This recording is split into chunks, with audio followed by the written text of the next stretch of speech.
Я прошу вас сідати, хто має свої місця. Сьогодні у нас справді святковий день, і я маю велику приємність вітати в нашому університеті одного з визнаних лідерів світової філософії, професора Чарльза Тейлора.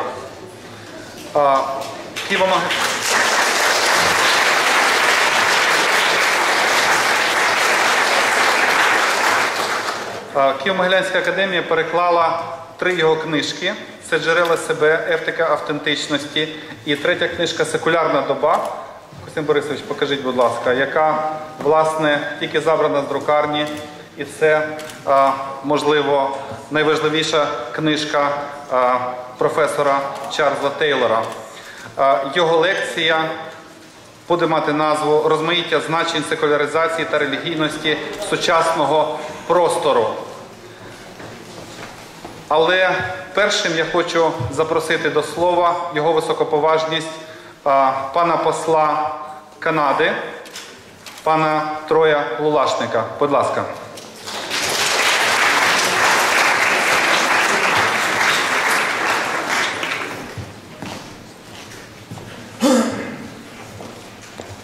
Jackie, thank you very much. Ladies and gentlemen, first of all, I'd like to thank Rector Kvitt and all of you for coming today as we near the end of the school year. I'm very deeply honored to have Dr. Charles Teylor with us today, a very prominent Canadian that has throughout his entire life made a very material and substantial contribution, not only to Canada, not only to our region, but to the entire world. And for this we are very, very grateful.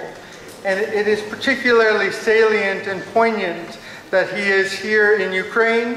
Many of you know that Canada and Ukraine share a very, very special relationship.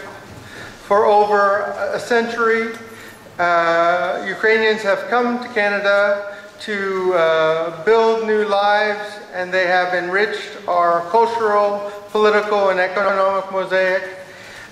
For this we are very, very grateful, and it is one of the reasons that Canada stands strong with our Ukrainian friends throughout its independence. And for the last 21 years we have been working very assiduously to help Ukraine on its path of democratic development through our aid programs, through our interactions, and through our social programs. We are thrilled to continue this bridge, this very special relationship, to hear Dr. Teylor speak. And I think he's discussing the issues today that grapple all of us, not just Canadians, not just Ukrainians, but as a people, as humans, who we are, our identities, our understanding, our place in the world. These are all very pertinent questions that we will benefit from his expertise. We were thrilled to participate in a small project that Rector Kvitt initiated to translate the very famous text, A Secular Age, into Ukrainian from English, and the Canadian Embassy was very pleased to fund this endeavor, and we hope that the students here and throughout Ukraine will enjoy and be amazed and propelled ahead by reading this book. So it's a great honor to have a Canadian here. It's a great honor to see you all and to continue to build the very powerful relationship between Canada and Ukraine. Дуже дякую.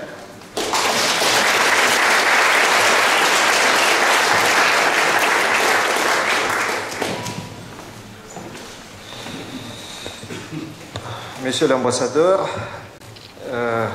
шановні гості, пані і панове, професор Тейлор. Я дуже хвилююся в зв'язку з тим, що сьогодні здійснення великої мрії, have a dream. Ми почали листування з професором Тейлором, якщо добре я пам'ятаю, це 2001 року. Перший обмін листами щодо видання книги Ethic of Authenticity. Книгу було видано, після цього була книга Sources of the Self. І нарешті здійснення нашої великої мрії, опус магнум, книга перша секулярної доби. Я думаю, що ця подія є великою нагодою для нас замислитись над тими темами, про які йдеться в книзі і про які буде йтися в цій лекції. Сьогодні я буду говорити і буду, власне, модератором цієї зустрічі не тільки в якості викладача Могилянської академії, директора видавництва «Духи і літери», а просто як один з читачів, на ім'я Костянтин Сігов, але один з багатьох читачів тут присутніх і тих, хто будуть стежити за цією подією через інтернет, які мріяли про персональну зустріч з автором, який дуже наполягає на тому, що деперсоналізація спілкування є великою хворобою нашого суспільства. І саме віднайдення персонального контакту є, власне, новою перспективою. Ця зустріч відбулася завдяки дуже важливим інституціям. І першою з цих інституцій я хотів би назвати, і це, до речі, гарний приклад для наших кращих університетів, аспірантура і докторантура, яка носить ім'я братів Кирила і Мефодія. Вона плідно дуже співпрацює з фондом Templeton Foundation. І саме завдяки цій праці відбулася можливість на такому високому рівні організувати приїзд професора Тейлора до Києва. Я хотів би висловити персональну подяку ректорові і присутньому тут серед нас проректору аспірантури. Відразу після лекції буде приємно надати слово. Також я можу тільки повторити слова нашого президента університету, подяки канадському посольству, Драгоманівському університету, інституту Томи Оквінського, присутнім тут керівництво його, польському фонду домініканському і, last but not least, КМБС, славетна школа Могилянська, разом з якою ми перевидали нове видання етики автентичності. Я сподіваюся, що книги професора Тейлора мають велике життя в майбутньому, і, власне, імпульсом до цього життя може бути і, напевно, буде сьогоднішня зустріч. Отже, відразу я хотів би передати слово, завершуючи просто висловом Алесдея Макінтайра, яке вміщено на американському виданні книги A Secular Age. Макінтайр зазначає, що ця книга має увійти до списків обов'язкової літератури всіх кращих університетів світу. Це дуже добра нагода і для нашого університету, і для всіх університетів пострадянського простору. Я запрошую до слова професора Тейлора.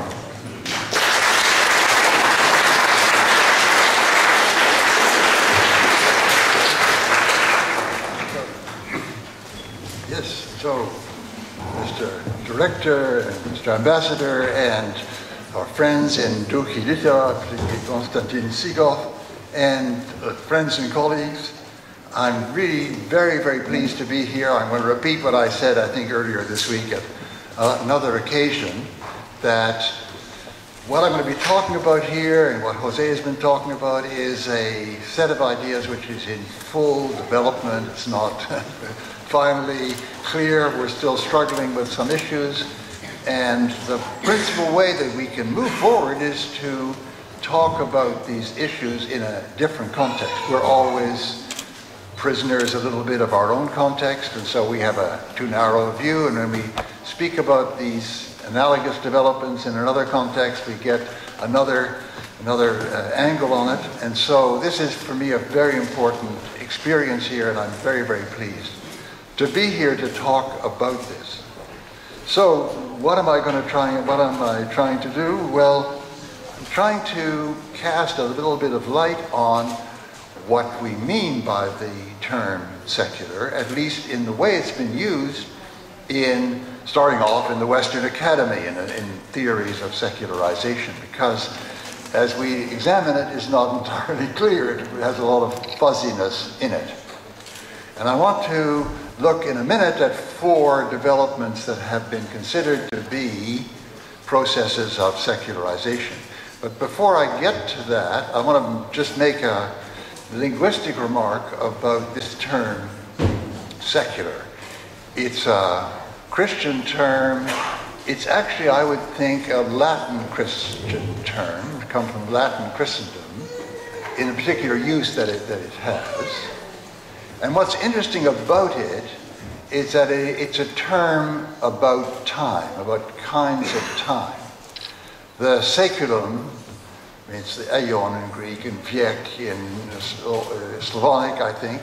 Ukrainian. In Ukrainian too, yeah. And so these words translate, but it began to have a particular use in Latin Christendom, which is the background to the word we're now using today. Although most people who use the word today in the West have no idea of this background. I think it's important to look briefly at it because, and I'll come back to that at the end when I try to look at some of the issues of lived experience which underlie the secular age and underlie reactions to the secular age. It's a term about time, about, well, what kind of time? The seculum, the century, we're talking about ordinary, profane time, the time in which one thing happens after another. In contrast to what?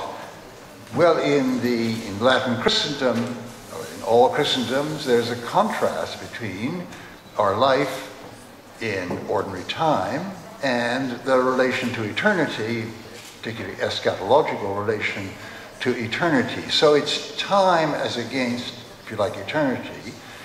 And how it gets used in Latin Christendom is to look at different aspects of the society, aspects that have to do with its operation in ordinary time, its politics, its production, all these activities which are part of the secular dimension.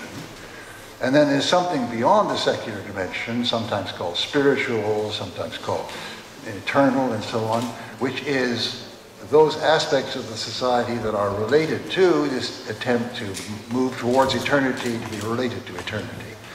So that's the beginning of the secular and its opposite, spiritual, religious split. But of course, in the original situation, this was thought of as what I want to call an internal binary. That is, a binary like things like left and right, I've got it wrong, left and right, up and down, where you can't instantiate one term without instantiating the other. If there's something on the right, there's something on the left. If there's something which is up, there has to be something which is down. And in the original use, the secular was one aspect of a society which also had another dimension, and it was no thought of using this term outside of this internal binary. The whole rise of the secular age could be understood perhaps as this. It takes that binary and makes it external. That is, where you can conceive of something being secular without anything being spiritual. Right? That is the meaning of, one very important meaning of the secular in the modern West, which means that it has to forget its origin. All right. So with that in mind, I'd like to look at 4 developments. Now, if we could have, which we begin to see here. There are, what does it mean to say that our society is secular? Well, there isn't a single clear answer to this question. People use the term secular, secularization. I've mentioned there, what does it mean to say that society is more secular than it was earlier, or that one society is more secular than another society? Surprisingly, there isn't a single development which answers this, but a kind of reference to Wittgenstein about, about definitions that have many strands which run through. I want to isolate 4 kinds of development which are used to judge, people are really basing themselves on when they say this society is more secular than the next. So I guess we should jump to the next. Is that possible? Well, yeah, number 1 is, what people sometimes mean is that in this society, religious faith and or religious practice has declined. So that's what they mean by being more secular. or else. We have another meaning where the society is called more secular because previously it had a religious or confessional definition. It was a Christian society, a Catholic society, a Muslim society, and it's now lost this definition. It's now considered, or that definition maybe is still there in some kind of theory, but it's faded very much from the scene and has very little importance. So that would be the second way of thinking about a society as secular. So let's maybe get the third. Now this is a lot more text here. Going back to our original sense of the secular, I said that there were certain activities in society which are very much those of people in the world, in history, who have to govern themselves, organize an economy, produce, and so on, right? And another development which is sometimes in people's minds when they say society is more secular now than before, is that a set of these activities that were always thought of as the secular aspect of society have taken on much greater importance. They take up much more space. And this is partly because they have been the site of increasing organization, increasing kinds of expertise, increasing and complexifying administration. I mean, just think of the economy as people will have understood this, the set of productive activities and exchange in 1500. And the economy as we understand it today, made up of very large corporations, whole aspects of government trying to administer this, just very, very large swath of our lives are comprised in what we think of as the modern economy. In a sense, these areas of life, political administration, the economy, the world of art, the world of museums, the world and so on, has become, each of them, we'd like to think of it as a sphere. It's its own sphere and its own world. You can spend your whole life, your whole profession within one of these spheres. Now these have grown very, very large, and they have begun to be thought of as independent one from the other. You can be an important figure in the economic sphere without being an important figure in the political sphere or an important figure in the cultural sphere. So the very fact that these areas, which you can think of in secular terms, you can think of success and failure in secular terms, have both so large in our lives, and the fact that they, unlike what they were 500 or 600 years ago, these spheres no longer have an explicit religious presence in them, which they used to have. For instance, guilds, the artisan guilds in the European Middle Ages all had chaplains. They all had various kinds of rituals of inducting new members, which were carried out as religious rituals and so on. Well, this no longer exists within these big spheres. So the very fact that these spheres bulk so large makes people think of the society in which they do so as secular. That's a third meaning. Incidentally, in relation to the book, that's one I've added, partly from reading Jose and other sociologists. I also changed the order of 1 and 2 if anybody's thinking of reading the book. So those are 3. Now let's look at 4. Here is the really difficult one to explain, and it's the one that I gave most time to in the book. Something else has changed, which is what I want to call the place of religion in our lives, in society and in individual lives, which also is something that makes people want to say our society is more secular. Now before, that's what I read. Number 4 is what I want to explain at some length, but just let me point out right away that these are different developments. And you can see that by looking at the fact that I want to claim that 4 is something that's happened in all Western societies. I'm stressing this is not a claim about this society, but 4 is something that has been happening in all Northwestern societies, let's say. But number one, it has happened very much in some societies, much less in other societies, not at all, really. Speaking of Jose's lecture yesterday, in the USA or Poland, for instance, number one hasn't happened there at all, right? So right away we see that in dealing with this strand of differences, which in a lot of discussion in the West are just lumped together as though they were all the same development, we're dealing with something much more complex, and it's partly, I mean, the handle that we've managed to get on it, I think the deeper understanding we've managed to get of this has arisen by noticing the gap between these different kinds of secularization. In addition, I mean, I want to say that the number two, that is society which becomes religiously neutral, that's happened in a number of very different ways, right, in the West, in very different conditions. So we have something which is rather complex. Why did people fail to notice this? Why is this a surprise to some people who think about it in this way? Well, I think because we had this very simple secularization theory, where the idea was there was a set of causal relations.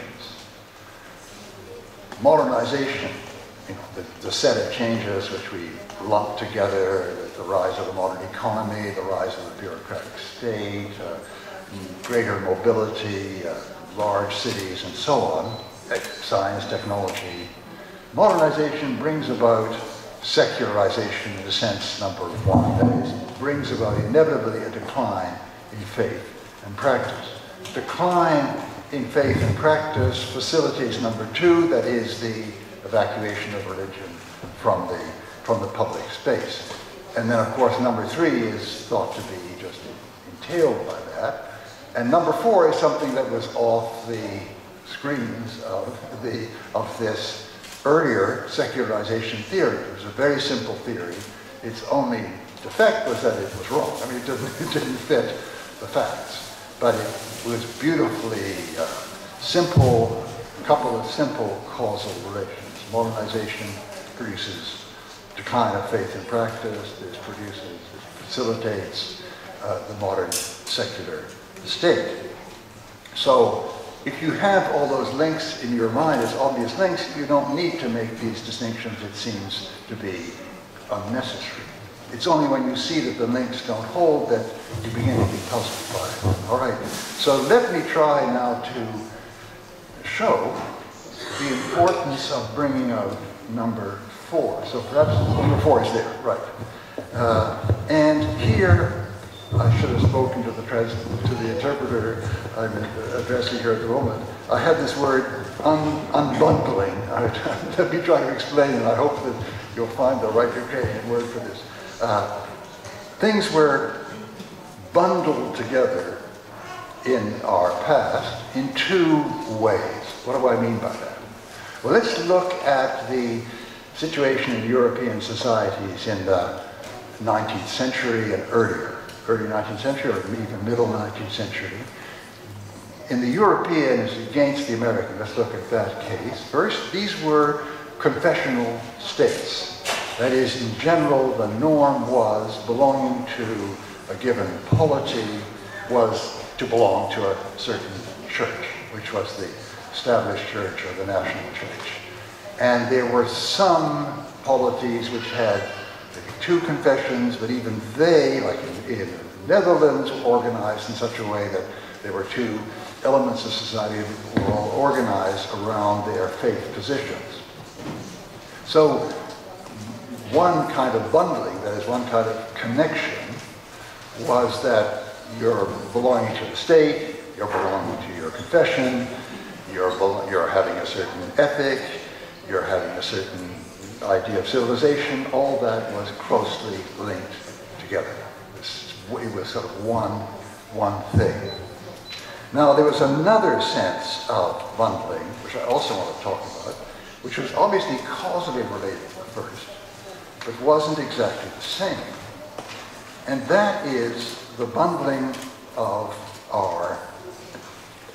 different facets and activities within religious life. Okay, so I'm thinking now, I'm always of my own home society, Quebec, so I'm not going to be describing that, but I think something similar was true of other societies across the North Atlantic.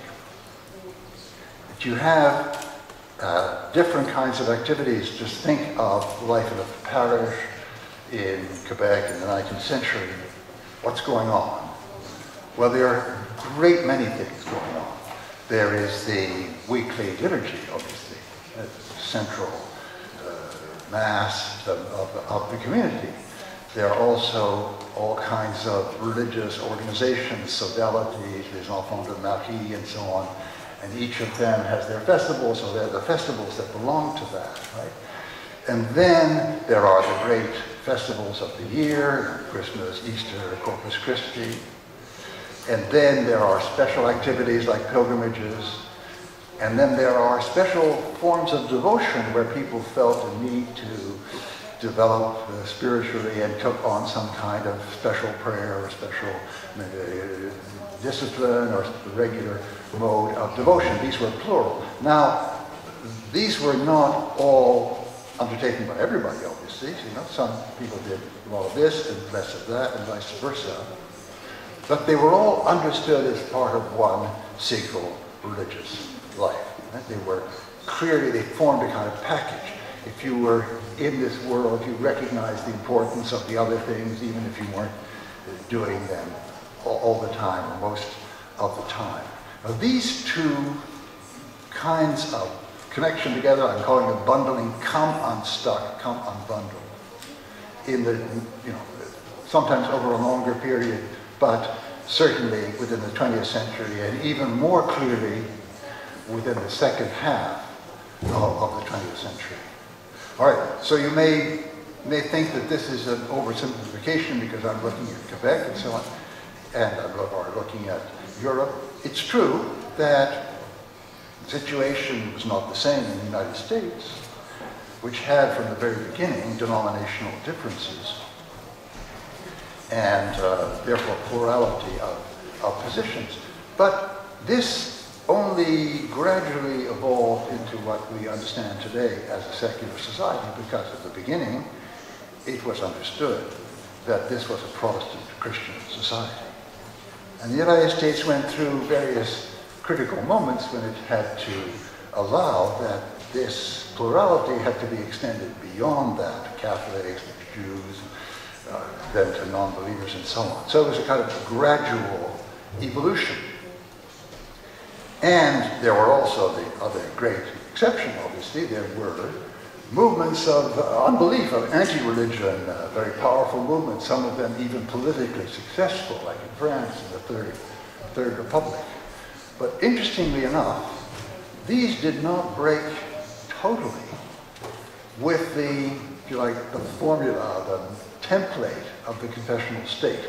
That is, the attempt was rather to introduce a new, you might almost think, a new kind of state religion. This one, not religious, this one, lay, even atheist ideology of human rights, and to organize everything around that. I mean, the resulting history of France, for instance, for that century and a half, from 1800 until the end of the Second World War, was that of a kind of latent and sometimes not so latent civil war. People speak of la guerre franco-française, the war within France between two models of French society. One organized around the principles of the lay republic, and the other organized around the principles of Catholic monarchy, and this lasted until really the Second World War. So you can see that, and we could go on in question period. This template is still very powerful in Europe, which is one of the problems in admitting religiously pluralist societies in some Western European states today, right? Because they have a lot of immigration from quite different, from the Muslims and others, and the older templates still have some kind of strength, right? So this template, although it was breached in some ways, in other ways remained except in the United States, fairly solid. In the United States, it only gradually broadened. And this, of course, is one of the reasons, as Jose has pointed out, this is one of the reasons why, and we can perhaps go into this later, why what looks like the same development on the level of 4, you can sort of 4 up there, what looks like the same development on the level of 4, or on the level of 3, produces very different results on the level of 1, that is the level of belief and practice in the society.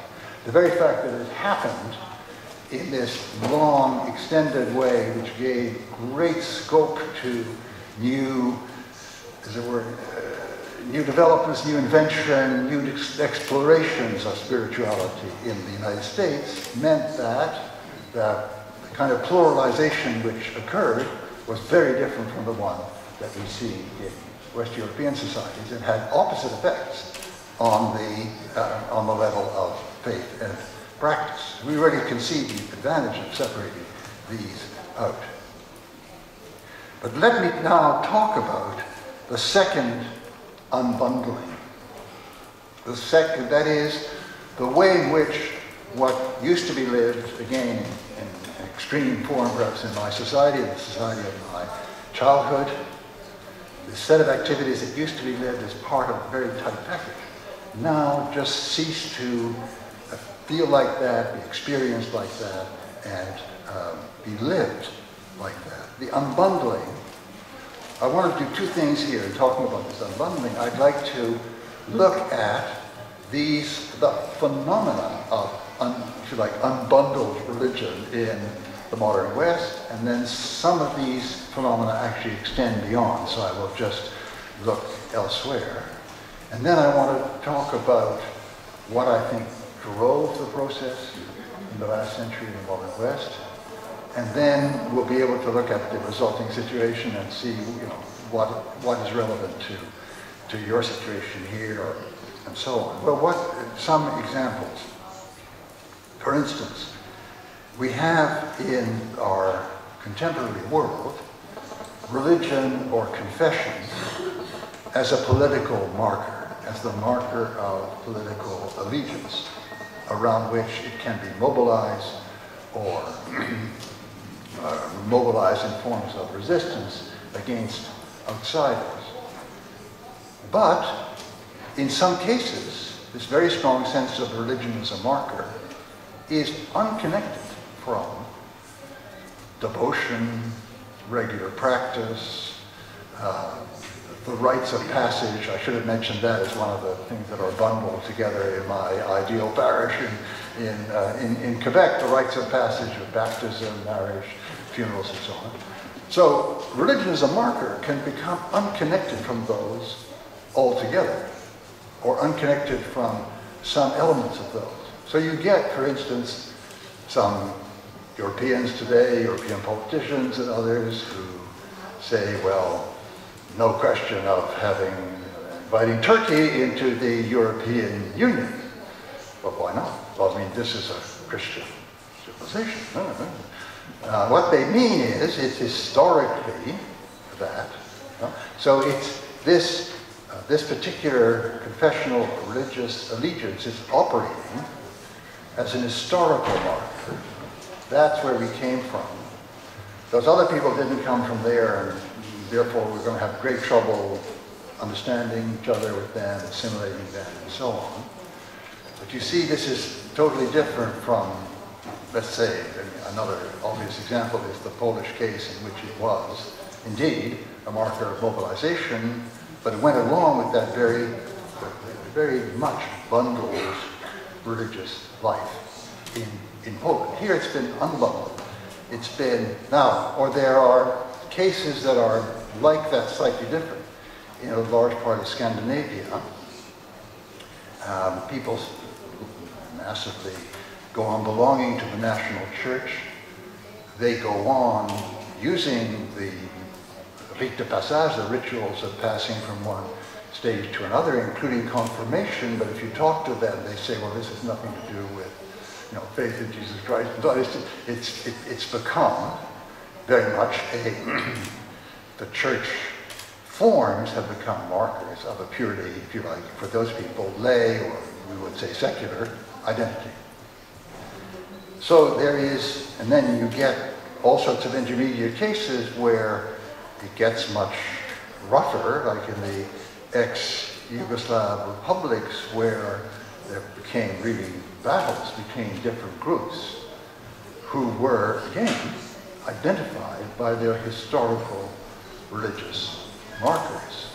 But in the case of someone like Milosevic, who is an atheist, this is not something that is linked to orthodox devotional life. Right? So we get one kind of unbundling here. We get one aspect of what existed in the earlier religious life, spinning off without the others. And this, of course, is something that that it also begins to exist outside Europe. So although the main focus has been on Europe or the West or North Atlantic, this is something that you see extending beyond. So we get another kind of phenomenon, which is modern Islamism, very strongly mobilized. Islamism mobilized against what is seen as threat from the West and so on. And this, of course, doesn't disconnect totally from all forms of devotion, but typically these movements involve a tremendous narrowing of the focus of previous religious life. They involve censoring historical Islam, excluding the Sufi element, excluding various worship of saints and so on. So you get a change, a radical change in the scope of the religion. And then another kind of change occurs where people pick up other threads or other bits of the original bundle. There are people that are very excited and drawn into the festive dimensions of Christian faith. Right? So they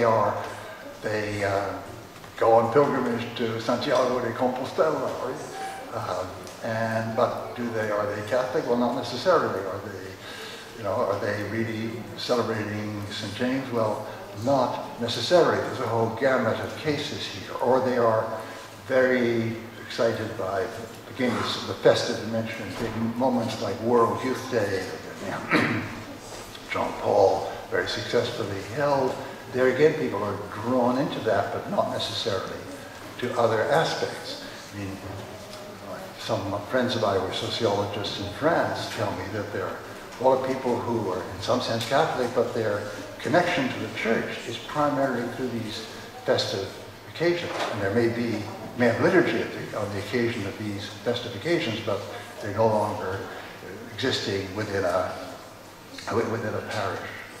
parish situation. Then there are other kinds of phenomena, which are combinations. See, interesting enough, this kind of combination of different religions, taking a bit from here and a bit from there, exists in quite different cultures. But this is nothing new in the West. In Japan, there are a lot of people who mark the birth of their child through some Shinto ritual, who are attracted to the idea of a Christian marriage and think that the burial service should be held in a Buddhist monastery. And this to them doesn't seem weird or strange. To someone trained in or brought up in the Western idea of a church as the site of all these activities, this sounds very, very strange. But now we find people are beginning to pick and choose in exactly that way. So we have these hybrids, we have new inventions, we have something that is really extraordinarily diverse. Okay, what moved this society, or these societies, from 100, 150 years ago, depending on which society, really had what I call bundled religious life within a single church, to societies which had this incredible variety. Some people opting out of religion altogether, some people bringing in religions from abroad, some people inventing new religions, some people inventing new philosophies. What moved us across the boundary line? But I think that there are really three factors that were at work here. One, and I think you can draw them together perhaps at the end to get a kind of clue to this. One is crisis of authority in churches. That is, churches in general exercise some kind of authority, perhaps not as strong as the intent of the Catholic Church, but there are certain things that one obligatorily believes, there are certain rights that one should take part in. And there came to be a crumbling of that sense of being bound to religious authority. I mean, even among people who would go on replying to sociologists that they were Catholic or Protestant or whatever, right? So they're not denying affiliation, but the sense that the hierarchy or whatever has authority over them has dissipated. So that's one thing. But another thing, which in a way lies behind the crisis of authority, and this is particularly perhaps the case in Western Europe, but also in Quebec, is sense of anger or dissociation because of certain specific decisions of authority. I mean, think of very recently in the Western world, the anger and indignation in many Catholic societies over the pedophilia scandals and the cover-up by the hierarchy and so on. This creates a real sense of anger, a real sense of alienation. So I might put that as number 2 or number 1A, in a sense it's one of the things that drives this challenge to or rejection of authority. Or I think this is particularly true in Europe and not in the United States. I believe that in Western Europe, the First World War was a real watershed. There was the sense of civilization that we are ahead of everyone else, we are moving to a higher plateau, we are in a higher ethical plane than the rest of the world, and therefore we are right to be able to rule these colonies, etc. All that sense, which was very powerful in the Edwardian era, was dealt, I think, a very deep, almost fatal blow by the spectacle of the First World War, in which you had these massive killing fields with the civilized powers grinding each other down. In each case, blessed by the church of that particular state. I think that had a tremendous effect on, anyway, sense of authority in Europe. But there's one other factor that I put great importance on, and that I gave a central place to in the book, and that is the spread of what I want to call the ethic of authenticity. The idea that, yes, we are all human beings, and we all have to realize ourselves as human beings, but each person has their own way of being human, and we should find our own way, not simply copy someone else, not simply copy some general model that we're supposed to conform to. This, which really starts in Western Europe with the Romantic period, at the end of the 18th century, something happened in the 1960s and 70s which made this kind of ethic everywhere. You find popular references, popular culture, do your own thing, follow your own, etc. Becomes universal. And I think you can, in certain societies, and Jose will correct me on this if I'm wrong, in certain Western societies, you can correlate a very rapid falling off of belonging or participating in churches with the spread of this particular ethos. And of course in Quebec, we have all these things at once. We have the 19th century crisis of authority, and we have in the 20th century authenticity at the same time. All these factors have something in common which is very hard to pin down. So I'm going to talk about something very hard to pin down. But Yves Congar, the great French Dominican theologian, who wrote some of the most important works underlying Vatican II, said way back in the 1930s, the 20th century, the 19th siècle sera le siècle de la subjectivité, of subjectivity. That, in other words, there's a sense among modern people that they are agents, subjects, they're agents who work out what they have in themselves to say or to do. And I think he had a really profound insight. Right? I mean, Congral's message was the church has to take account of this and speak to people in a different way. I think this underlies the collapse of authority, and it certainly underlies the growth of the ethic of authenticity. Right? So it was these changes, I think, which changed the religious sphere from one where the norm was, in many societies, that everybody belongs to a single church just as they are under a single authority, that kind of bundling. And in another way, they belong to a single church, which is the site of all these different activities. Right? And you get a world in which people explore not belonging at all, belonging without believing, believing without belonging, all these different formulae which break up the second bundle, in which you're into certain things and not others, perhaps none of the things that churches do, perhaps this and that churches do. And this is the world in which we now tend to exist in the West. Now, this leads to the last thing that I want to talk about here. I just mentioned it on the draft, so maybe it's a good thing that it's not up there because it'll be more confusing. What I wanted to call the imminent frame. Let me try to explain what I mean by this. The imminent frame is a way of understanding our world in purely imminent terms.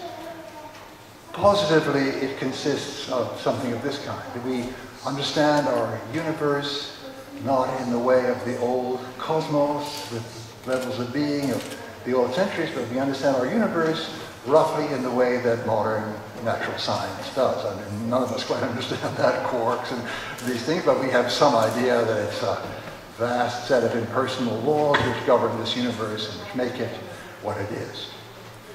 We understand the political orders in which we live as created by human consent. Every society, political society now existing in the West, can name the moment when it was refounded under some other constitution, or it changed its constitution, or what have you, so that these are seen to be structures made by human beings. If you look back earlier 3 or 4 centuries, where people thought of the legitimate structures of, let's say, the French monarchy as legitimate because they in some way reflected the cosmos, reflected the relation to God, that's out of the window. People look at the dominant political ethic of our day, which is really, in the West, the ethic of human rights, of democracy, non-discrimination, and equality. We can see that as growing to a certain number of key definitions and redefinitions. Every new constitution contains this charter. The 1948 is the Universal Declaration. We can see all that as coming about in this way, right? So that's one way of looking at the imminent frame. But what I'm trying to say is, it's not that everybody thinks that this is all you need to know or all you have to say about the universe, because there are many people, including myself, who see something beyond that, a relation to God or a relation to history which has some kind of message for us. But the point is that, although some of us may, with others, have this dimension, what we all share, what we all unquestionably share, is that imminent frame dimension. And it's that's what I would call a social imaginary. I mean, to give you another example, all of us existing in a given democratic society, well, we know that we disagree on this and on that, and I believe in this party, she believes in that party, and we're fighting for it and so on. But we share the sense that there is this constitution, we're struggling within, that's the context in which we're making these struggles, and that's something that so defines the space between us. Well, if you move from the constitutional, political to the cosmic, to the world in which we are, the sense of what we share in common with other human beings we live with is also this kind of imminent frame. And the particularly, I think, factor 3, that is the growth of these spheres in the economy, in administration, in government, etc. Immense spheres which are simply understood in secular terms makes that all the more, impinge all the more. We can go beyond that and say it's no longer simply a fact about the Western world, because the international structures we live in today that everybody lives in, and the international agencies, transnational corporations, NGOs, and so on, that function within these structures are all part of the immanent sphere. And so people existing even outside the West find their lives impinged upon when transnationals come in, when et cetera, by a sort of larger immanent sphere of the whole world. Now, let's try to now connect this, the power of that immanent sphere, with religion, with religious responses to it. As I said earlier, nothing forces you logically moving from the immanent sphere is what we all share to I don't have anything further to say here, or I don't believe anything further is to be said here. Not at all. There's no logical connection there. And there's not even a psychological connection, because for a lot of people, there's a very powerful sense that they have of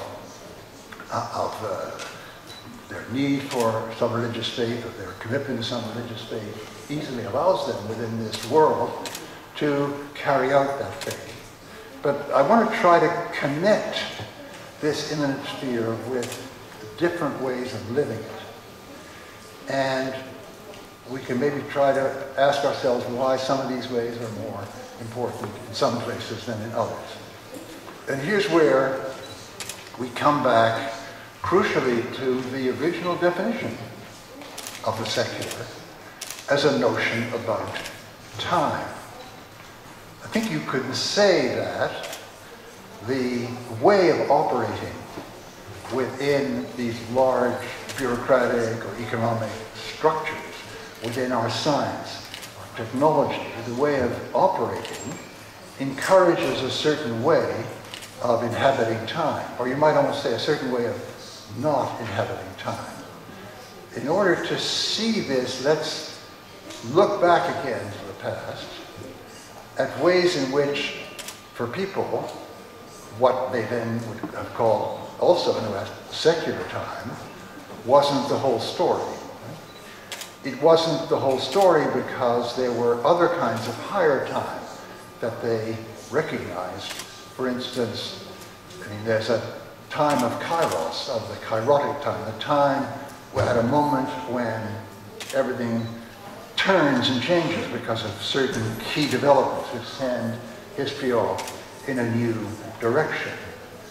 There is a kind of higher time, for the time in which certain moments of our salvation occurred, in the case of the life of Christ for Christians, but in all sorts of other societies there are notions of original time in which the present world was founded, and these are higher times than just the ordinary moments of secular time we live in.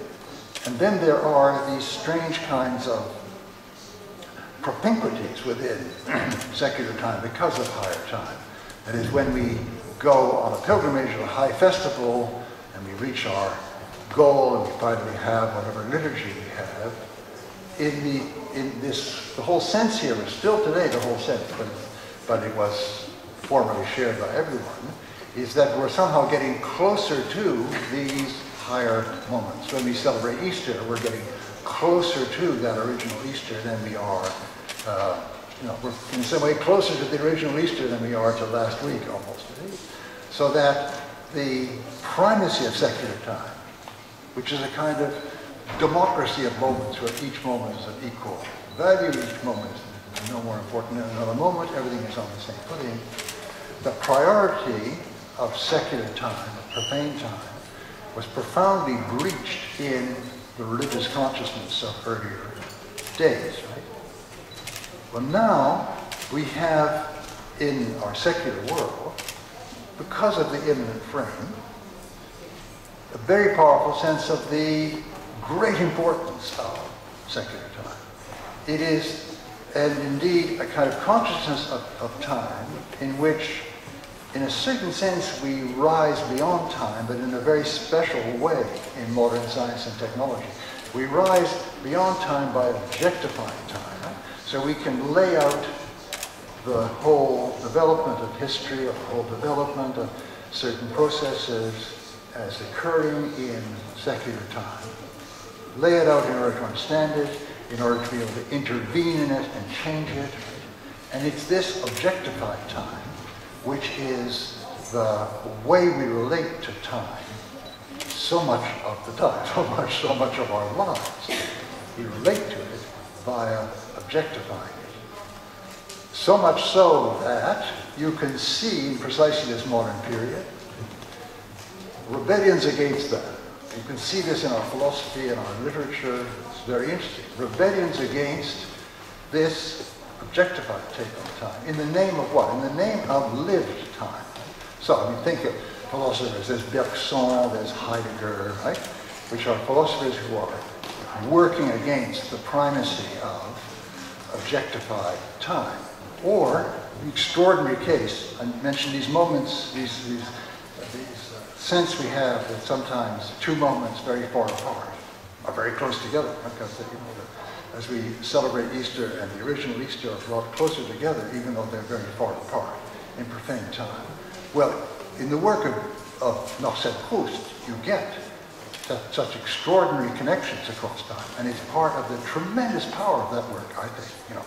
Really marks the 20th century literature. You get these moments of le temps retrouvé in which the connection is made across vast parts of secular time.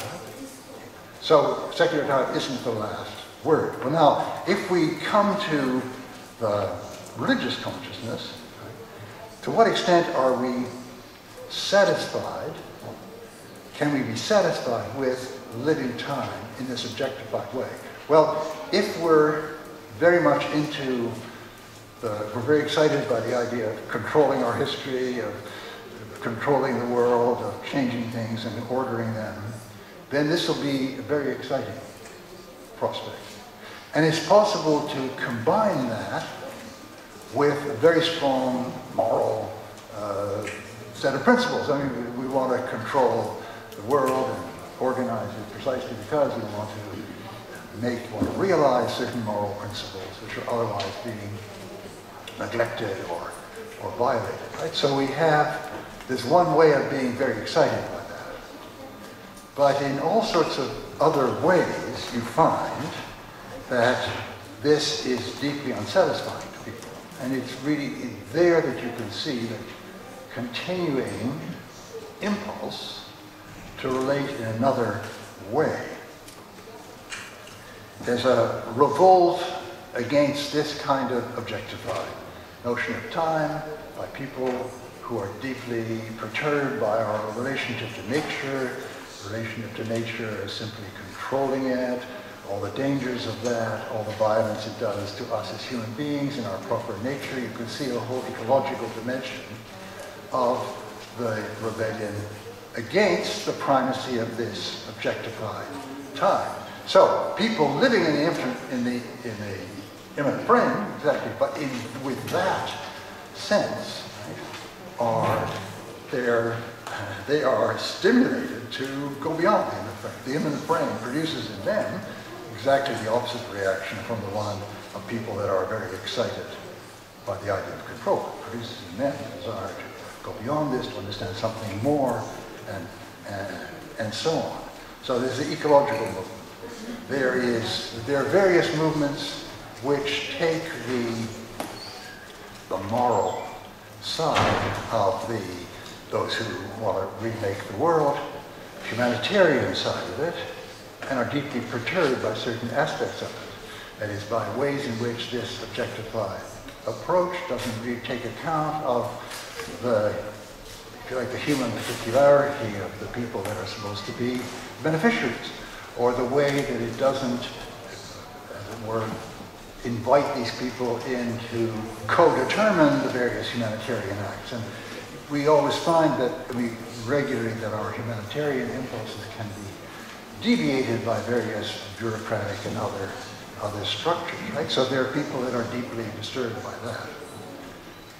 And then there are people who are very much dissatisfied because what they're looking for is some kind of possibility, some kind of direction of personal, and I would say also personal transformation. That is, they have a sense that they could be much more understanding, much more open, much more loving, much more giving than they are, and they don't find any route to this in the picture of a controlled world. It's not the controlled world, it's something to do with their own growth. Now, it's in that area that you find regularly that people emerge out of the imminent frame, or emerge into and are drawn into different faith positions. In a sense, of all the bundle of different activities that have now been unbundled, those which were related to devotion to spiritual growth are in some ways the ones that recur again and again. And you find in whole societies that are living in the international imminent frame, big religious changes going on by people who are looking for some kind of personal transformation. So you get these big movements, movements of conversion to Christianity, various new forms of Buddhism in Korea and Taiwan. Of course, the tremendous phenomenon of Pentecostalism across so many different societies. Pentecostalism is also a response to that objectified control of time. See, Pentecostalist movements privilege this moment of eruption into time of the Spirit, right? That's what you see in various parts of the world, not only Protestant Pentecostalism, but Catholic Pentecostalism is where, if you like, the whole parish becomes more alive and awake because there's a kind of, and we were seeing some of this in Brazil over last month, because there is this sense, the singing and the chanting of the Spirit coming into their lives now. And once again, see there, so what I'm trying to say is we have this imminent frame which has emerged from this fragmentation, if you like, of formerly bundled religion, but it doesn't at all spell the end of religion. It does, under certain circumstances. You can see why it can look very motivating to some people if they are excited by the possibilities, but in all sorts of other ways, in ways that are to do with either what we understand as traditional religions, and in other ways again, or in ways that mix these traditional understandings with other understandings of ecological, the sense of spirit erupting, in the sense of personal transformation. We have people struggling to get beyond this. So the imminent frame we live in is a profoundly ambivalent, profoundly multivalent phenomenon. And I think here's where I'm going to stop because I can't go farther.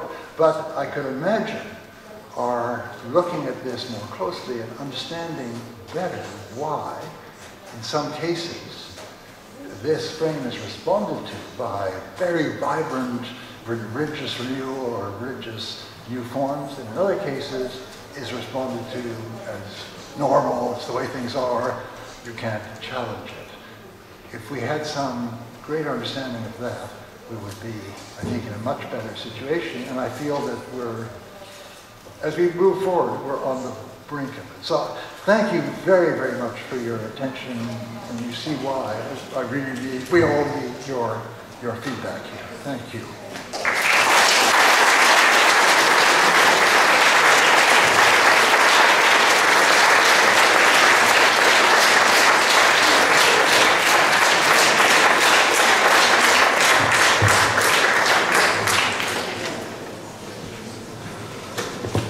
Thank you very much, Professor Taylor. Тепер ми будемо продовжувати чудовий ритм запитання і відповідей. Власне, святковий момент, який дозволяє нам подолати ту гомогенність, часто густо штучного часу, про яку щойно йшлося. І насправді дуже важливу роль в книзі «Секулярна доба» грає аналіз, як ми від святкового часу потрапляємо в цей нівельований час, де нам важко буває і дихати, розуміти одне одного. Я хотів би зазначити, що серед тих значень секулярності, сьогодні ми почули про 4 різних виміри і форми аналізу секулярного мислення, власне, третій і четвертий тип має більше відношення до цієї іманентної рамкової структури, яка часто густо накидає нам свої, знов-таки, рамкові обрії, горизонти. І дуже цікаво подумати про те, в який спосіб може відбуватись трансформація тих уявлень. Дуже цікаво думати про секулярне не тільки як інституційну форму, ви знаєте, розділення держави, церкви, зміна власності, майна і так далі, а саме про секулярне як форму уявлення, як рамкову структуру в феноменологічному значенні нашого мислення. І я запрошую вас, в плані процедури тепер нашої роботи, найкраще було б, якби ви надсилали ваші запитання в письмовому вигляді. Я обіцяю їх зачитувати. Також у нас є мікрофон для того, щоб особливо на початку пролунало кілька запитань. Буде дуже добре, якщо після, може, короткого, стислого, лаконічного коментарю доповідачі будуть переходити, власне, до запитань. Готуючи і збираючи, очікуючи ваші перші запитання в письмовому вигляді, я хотів би надати, як обіцяв, слово проректору аспірантури і докторантури Києво-Мефодія. Отже, отець Володимир Шмалій, будь ласка, я запрошую вас до слова.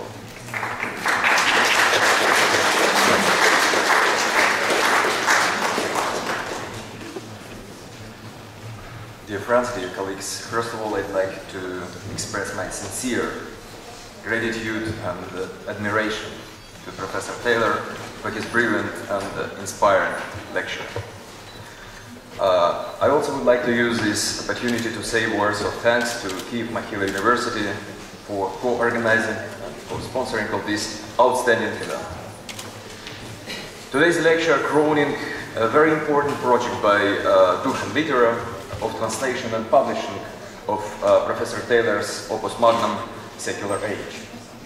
But at the same time, this lecture marks a beginning of the 3-year project Religion Science Society developed by the Postgraduate School of the Russian Orthodox Church.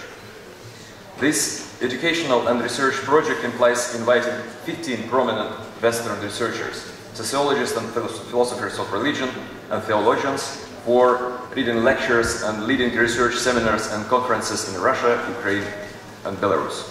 This project, as it was said by Professor Sigov, is supported by the John Templeton Foundation.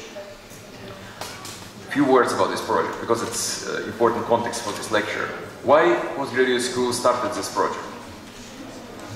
The major aim is to start process of rethinking and getting public consensus on meaning for society to be secular today, and rethinking the role of religion in our changing societies. And we clearly understand that theology is not the only way for study religion at the moment. If you want to develop theology scientifically today, you have to be in contact with social sciences and with humanities. And theology is not the only language, and probably is not the best way to be in dialogue with civil society today. Therefore, this project, started by theologians, implies inviting of philosophers, sociologists of religion, and theologians, which have a good experience of interdisciplinary dialogue and communication with philosophers and sociologists, to develop better understanding of what does it mean to be secular, what does it for our societies, and what does it mean to be religion in our changing societies. I think that it is quite symbolical that this project starts here in Kyiv-Mogilянська University, which is a very prominent intellectual place here in Ukraine. We do hope that we will continue our collaboration with this nice university. We are also thankful to the Dragomanos University, which is our partner here in Ukraine. We have very good partners in Belarus. Moscow State University, St. Petersburg State University are also partners of this project. And we invite all of you to be somehow part of this project, to participate in such lectures, to send us our feedback and our advices. Thank you very much again. Добре, що ці міжнародні заходи, про які добре було щойно сказано, починаються саме з найвищого рівня, з тієї рефлексії, яка є зразковою, власне, для всіх сучасних аналітиків, які є стурбованими процесами секуляризації, дуже відмінними в Європі, в Сполучених Штатах, в Латинській Америці, в Китаї, Індії і так далі. Вчора дуже добре про це говорив професор Казанова.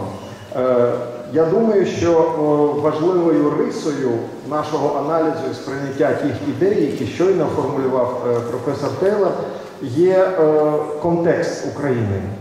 Контекст культурний, історичний, але також форми залучення міжнародного контексту в інтелектуальне життя України. Звичайно, дуже важливу роль в цьому процесі грали всі переклади книжок і класики, і сучасних аналітиків, які відбувалися за останні 20 років в Україні, власне, після незалежності. І, зокрема, книга «Джерела себе» була надрукована в рамках дуже важливого великого проєкту. 500 книжок було надруковано фондом «Відродження». Мені приємно надати слово керівнику фонду «Відродження», філософу відомому, професору Євгену Бистрицькому. Будь ласка, мікрофон.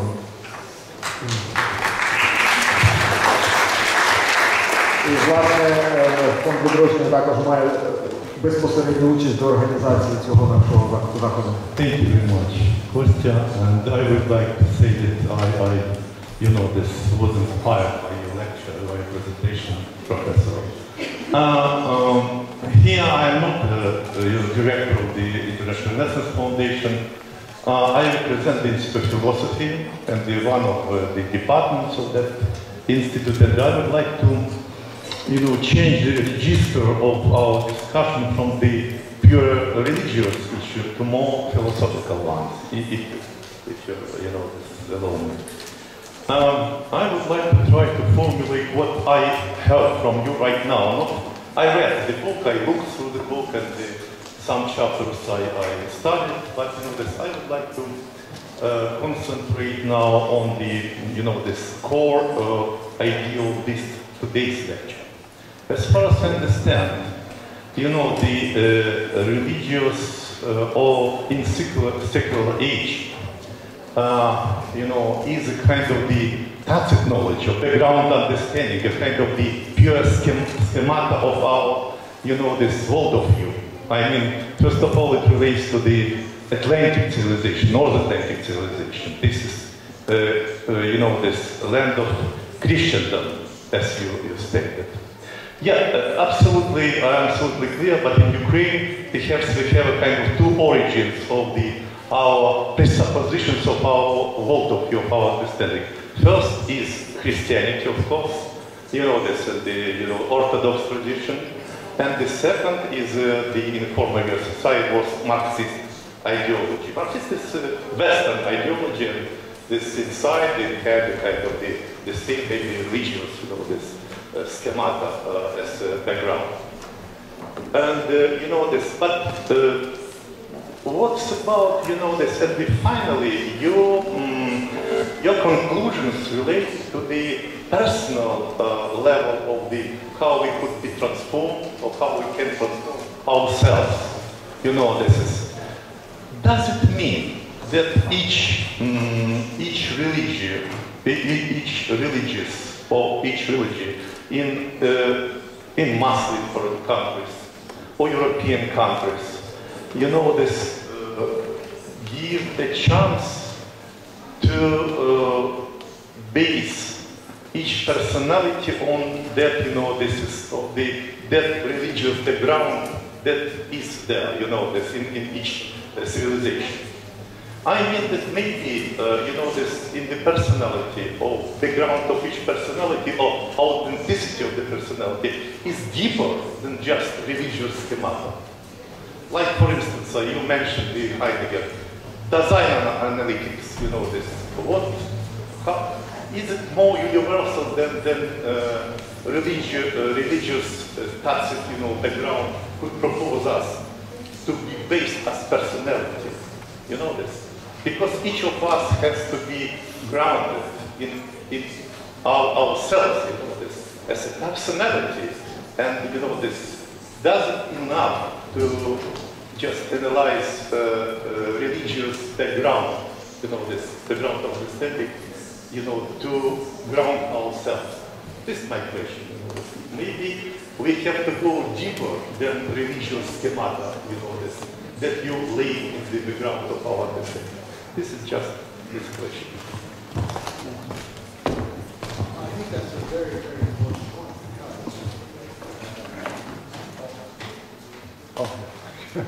That's a very important point because the result, I mean, the consequence, a feature of this relating to ourselves through an objectified understanding of our world, of time, of our place in the world.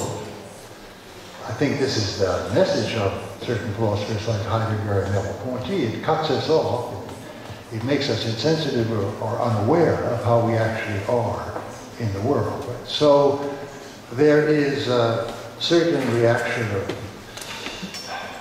against this objectification, hunger to get back in contact with ourselves.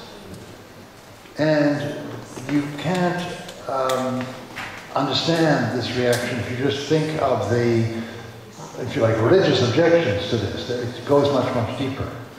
And in a way, even in order to understand what could be modes of religious revival in our societies, we have to see this whole range of ways in which this kind of objectified, self-objectified understanding cuts us off from vital dimensions of human life. I mean, for instance, a great deal of this has been explored by the poetics that come from the Romantic movement.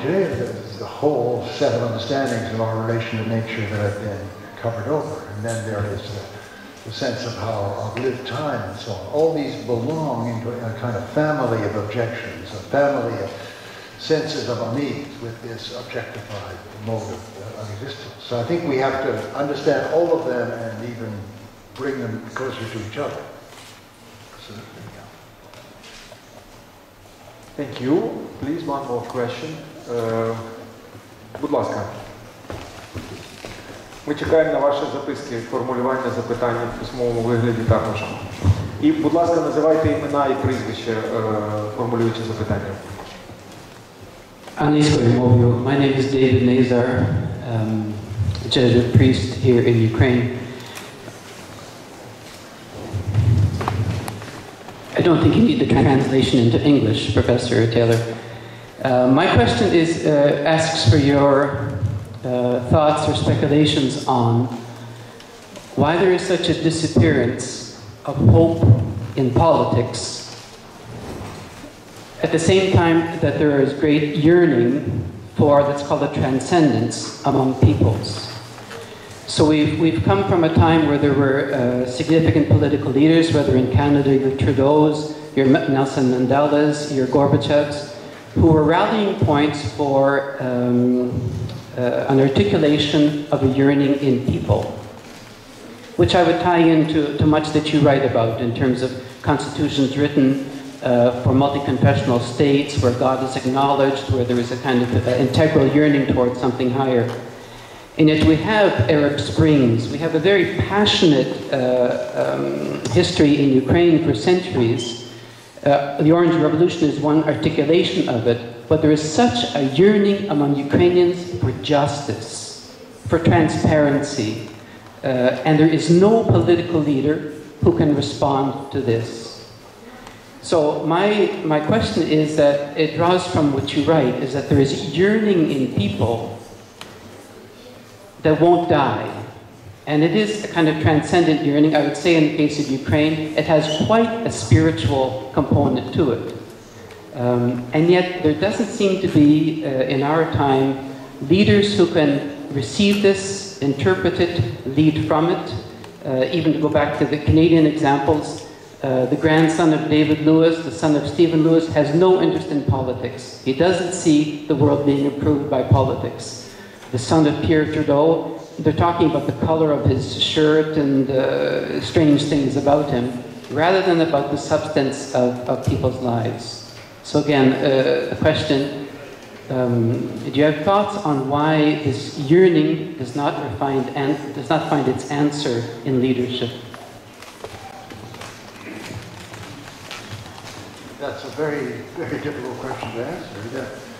There are lots of very big obstacles to that yearning finding an answer, and some of the big structural obstacles. You could have mentioned, I think maybe you did mention, but I didn't hear the very beginning. You could have mentioned not the Orange Revolution, but the Arab Spring. Okay?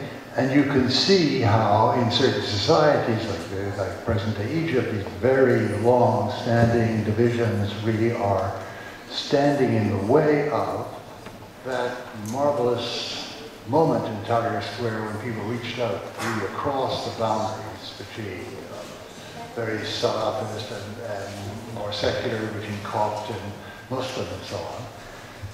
Finding the way to create the structures to carry that forward is very, very, very difficult.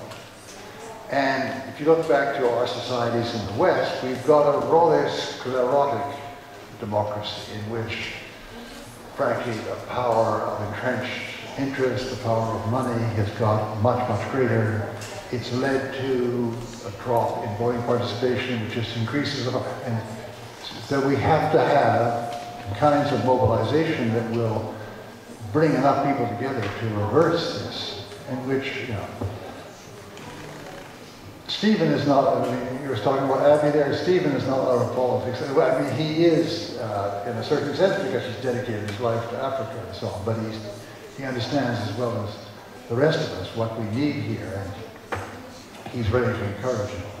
But it's, I can see that the obstacles are very great, and we need other ways of linking people together in order to overcome them.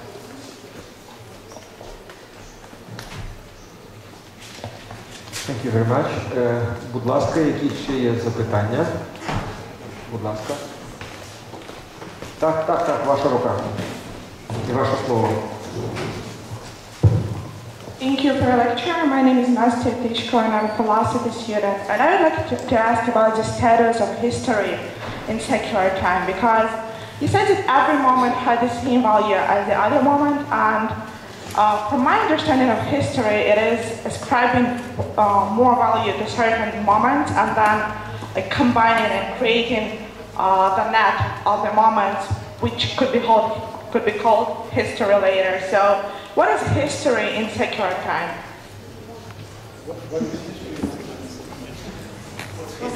One more, please. Гучніше останнє запитання сформулюйте. What is history in secular time if it's not ascribing certain value to certain moments? Because you said that secular time is based on saying that every moment has the same value as the previous one. Thank you.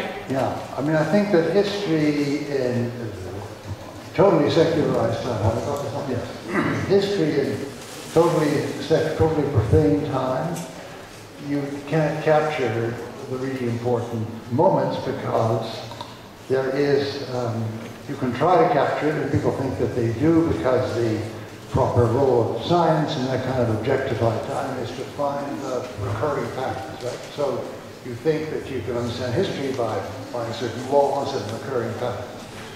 But that is never going to work to capture history in human time, because the very nature of human culture is it's always changing, and it can be creatively changed. So what you really need is an understanding of kairotic time, kairos, of the moments when something you can come in and can turn things in a new direction. And it's that kind of understanding of time that goes beyond purely profane time. Now, you can still be a secular person in some ways, not have a religious position, and understand this importance of the kairos. Some people do.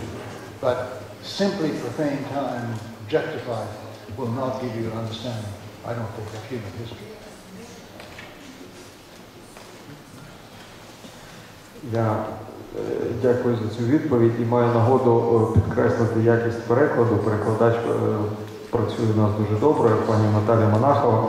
Я хочу висловити і подяку, і водночас сказати, що серед речей, які майже не перекладні, це коли, роблячи промову англійською мовою, наш автор починає говорити грецькою.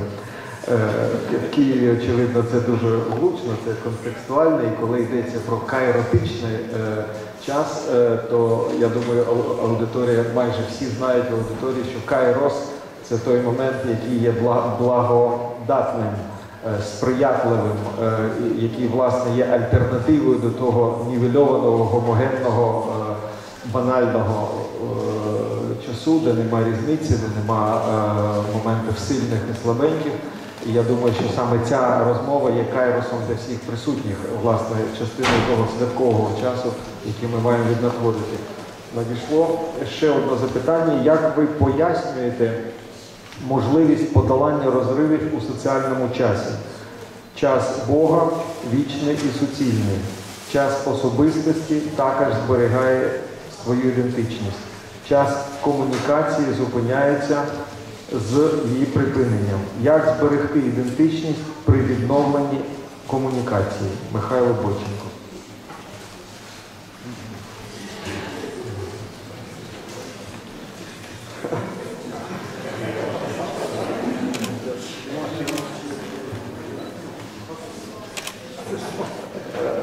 Професор просить ще раз уточнити. Отже, можливість подолання розривів у суцільному часі. Час комунікації постійно розривається. Час комунікації постійно розривається. Отже, як долати ці розриви, коли йдеться про різні рівні часу? Від літургії до літургії. Yes, it does. Yeah. I mean, because the thing about human communications is possible to create a common time. The kind that we are living, not just I am living, but we are living. And the most difficult task of communication is if we have a personal sense of lived time that isn't shared with anyone else. So part of the most important communication is maybe the wrong word, because it sounds as though you're passing an idea from one mind into another mind, right? So what we really mean is something like the common or community, right? So what is the great potentiality of human language and human culture is to create some common sense of lived time. Right? So you see that, again, these great moments of, dare I say, kairos, and so, these great moments when something can change, right?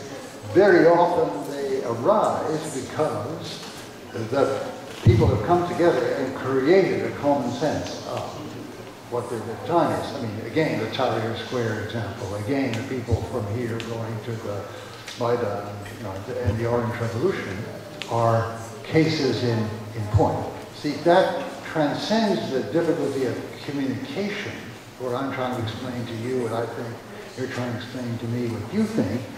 It creates some kind of common sense of lived time, which can be precisely the place and the moment and the occasion where we can move our history in a new direction, because we have this sense of, yes, we have this aspiration in common, and we can make this demand, and we can move things in a certain direction. I think that's the most important element here, not so much communication, but the creation of common lived time.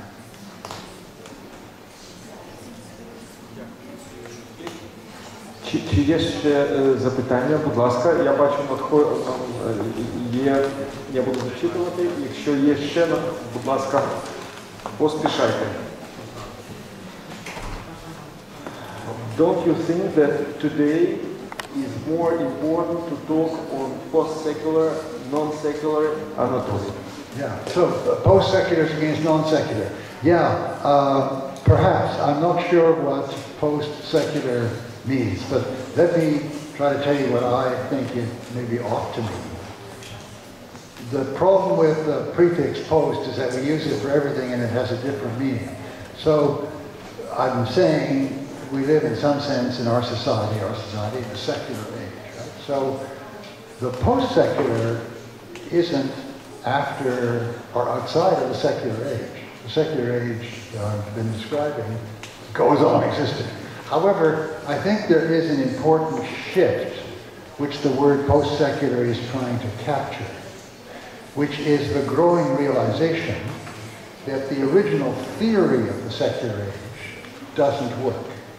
Now that theory involved the idea of supersession, that, you know, in the Western case, Protestantism or Christianity superseded and made irrelevant Judaism. Protestantism makes irrelevant Catholicism. Then cultural Protestantism in Germany makes irrelevant Protestantism. And then finally, the ordinary secularist understanding relegates the others to the past. And that was the common understanding. That understanding, I think, has been shattered. The occasion for my writing the book was the sense that it was shattered and we needed another story, so this was an attempt. So we could say we're in a post-secular age, not that we're after the secular age, but we're into a new way of understanding the secular age, in which all those notions of we've gone beyond this and we've gone beyond that and that's way in the past have been themselves set aside. And that would be another kind of meaning of the word post-secular, which I think captures something real.